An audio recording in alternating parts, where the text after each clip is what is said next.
Trump అధికారంలోకి వచ్చిన వెంటనే ఆయన చేసిన ఫస్ట్ పని ఏంటి తెలుసా? తులసి గాబార్డ్ని ఇంటెలిజెంట్ కి ఆవిడ్ని టాప్ పోస్ట్లో నిలబెట్టారు. టోటల్ ఇన్ఛార్జ్ అనమాట. అక్కడ ఉన్న 3 వింగ్స్కి, సిఐకి లేదా ఇంకా అన్నిటికీ ఈవిడే ఇన్ఛార్జ్. పెట్టేటప్పటికి మన భారతీయులు అంతా కూడా చాలా సంతోషించేశారండి.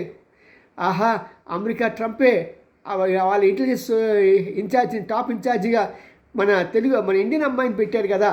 అంటే వీళ్ళంతా ఏమనుకున్నారంటే ఇండియన్ ఆరిజిన్ కలిగిన మహిళ ఈవిడ అని.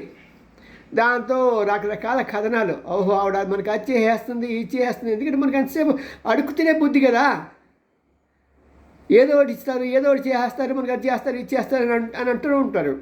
కానీ వాస్తవానికి ఆవిడ 100% 16 నెల అమెరికా. మరి తులసి ఎక్కడి నుంచి వచ్చిందండి అంటే వాళ్ళ పేరెంట్స్ హిందూ మతం తీసుకున్నారు. అందువలన ఆ అమ్మాయికి తులసి అని గొప్ప పేరు పెట్టారు అన్నమాట. చూడు, మన ఇండియాలో చూస్తూ ఉంటాం కదా, కొంతమంది మతం మార్చుకునేటప్పటికి, అంటే అసలైన క్రిస్టియన్స్ ఎవరు కూడా మతం మార్చుకున్నా సరే వాళ్ళు విజయ్ కుమారు అలాగే మంచి మంచి క్లాస్ పేరు అసలు గుర్తుపట్టిన పేర్లు పెడతారు.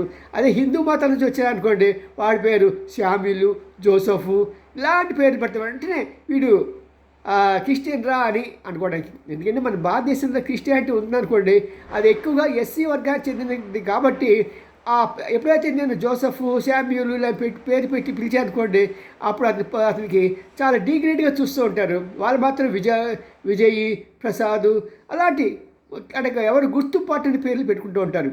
ఇది పేరులో ఉన్న రహస్యం. BN Ramji, cine journalist, Gudiganta TV9. See you. నచ్చితే లైక్ చేయండి, షేర్ చేయండి, సబ్స్క్రైబ్ చేయడం మాత్రం మర్చిపోకండి. బాయ్.